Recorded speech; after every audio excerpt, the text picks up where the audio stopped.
আপনি কি লেজি বা আনসাকসেসফুল?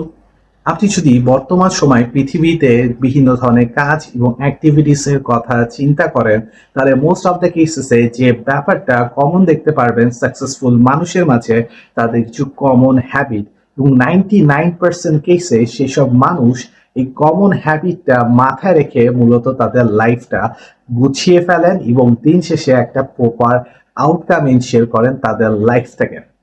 বর্তমান সময়ে আমার একটা বই পড়ার সৌভাগ্য হয়েছিল এবং বইটার নাম seven habit for highly effective people, এবং বইটা লিখেছেন স্টিভেন কভে। এবং স্টিভেন কভে পুরা বইতে অনেক সুন্দরভাবে, অনেক সুন্দর আউটকাম ওরিয়েন্টেড ভাবে একটা মানুষের personal development skill, inner skill এবং অ্যাজ এ প্রপার মানুষ হিসেবে গড়ে তোলার কথা তুলে ধরেছেন।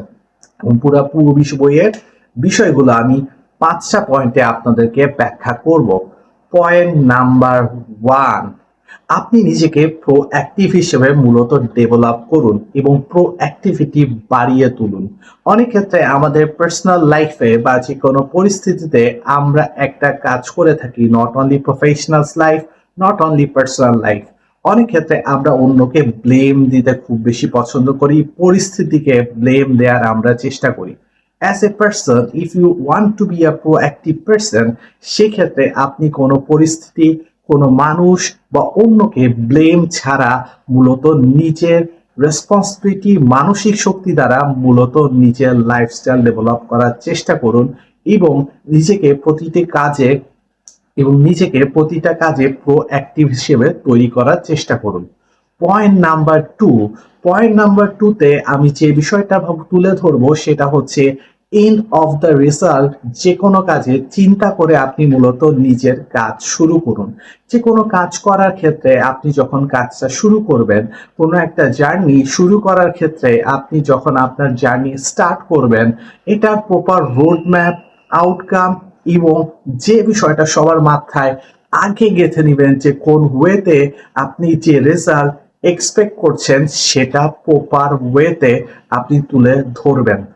পয়েন্ট নাম্বার 3, সবার প্রথমে কোন কাজটা আসলে আপনার জন্য গুরুত্বপূর্ণ, অর্থাৎ আমি বলতে চাচ্ছি প্রায়োরিটি সেট করুন আপনার লাইফে এবং কাজে প্রায়োরিটি সেট করুন।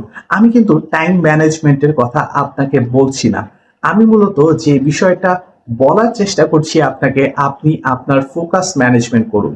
আমরা দৈনন্দিন জীবনে যখন কাজ করি এবং কাজ করার ক্ষেত্রে বিভিন্ন সময় আমাদের কিন্তু একসাথে অনেক ধরনের কাজ চলে আসে। কোন কাজটা আপনি সবার আগে প্রপারলি প্রায়োরিটি সেট করে করবেন, কোনটা আপনার ফার্স্ট প্রায়োরিটি, কোনটা আপনার সেকেন্ড প্রায়োরিটি, কোনটা আপনার থার্ড প্রায়োরিটি, এবং সবার প্রথমে সবচেয়ে বড় যে কাজটা, যেটা কাজ করতে অনেক বেশি টাইম লাগবে, সেটাকে আগে ফোকাস করে কাজ করুন এবং এটার রেজাল্ট অ্যান্ড আউটকামটা কতখানি গুরুত্বপূর্ণ সেটা চিন্তা করে কাজ করুন। Point number 4, always win win mentality চিন্তা করে মূলত আপনি আপনার কাজকর্ম করবেন। কেন আমি উইন উইন মেন্টালিটির কথা বলছি? এখানে আমরা স্টিভেন কভে যে ব্যাপারটা মেনশন করার চেষ্টা করেছেন, আপনাকে কাউকে পরাজিত করার দরকার নেই, কাউকে হারানোর দরকার নেই, কাউকে হারিয়ে জিতার দরকার নেই। অলওয়েজ আপনি যখন উইন উইন মেন্টালিটি চিন্তা করে কাজকর্মগুলো প্রপার ওয়েতে করবেন, এতে করে আপনার কাজের আউটকামটা প্রপারলি হবে এবং কেউ মন খারাপ করবে না আপনার কাজের উপর, আপনার সাকসেসের উপর। সো যে কোনো কাজ করার আগে অলওয়েজ বা যে কোনো কাজ করার ক্ষেত্রে উইন উইন মেন্টালিটি মাথায় রেখে উইন উইন সিচুয়েশন চিন্তা করে মূলত আপনার কাজটা করুন। পয়েন্ট নাম্বার 5, শার্পেন দ্য স। কেন আমি শার্পেন দ্য স বলছি? প্রতিনিয়ত আমি যে লাস্ট 4টা পয়েন্ট বললাম, যে লাস্ট 4টা স্কিলের কথা বললাম, লাস্ট 4টা হ্যাবিটের কথা বললাম, এই 4টা হ্যাবিট প্রতিনিয়ত প্র্যাকটিস করতে থাকুন এবং যখন আপনি প্র্যাকটিস করা শুরু করবেন, নিজেকে শার্প করবেন, দ্যাট অফ দ্য টাইম আপনি নিজের মাঝে একটা অভূতপূর্ণ পরিবর্তন দেখতে পারবেন। সো আমি 5টা পয়েন্টে মূলত ডিসক্রাইব করেছি যে বইটার কথা আমি বললাম, seven habit for highly effective people, যেটা লিখেছেন স্টিভেন কভে। সো আপনারা যারা নিজেকে ইফেক্টিভ পার্সন হিসেবে মূলত গ্রো করতে চান, গ্রো করার চেষ্টা করতে চান, তারা এই 5টা পয়েন্ট অলওয়েজ মাথায় রেখে নিজের পার্সোনাল ডেভেলপমেন্টটা তৈরি করার চেষ্টা করুন। সো আজকে এই পর্যন্ত, দেখা হবে নেক্সট ভিডিওতে।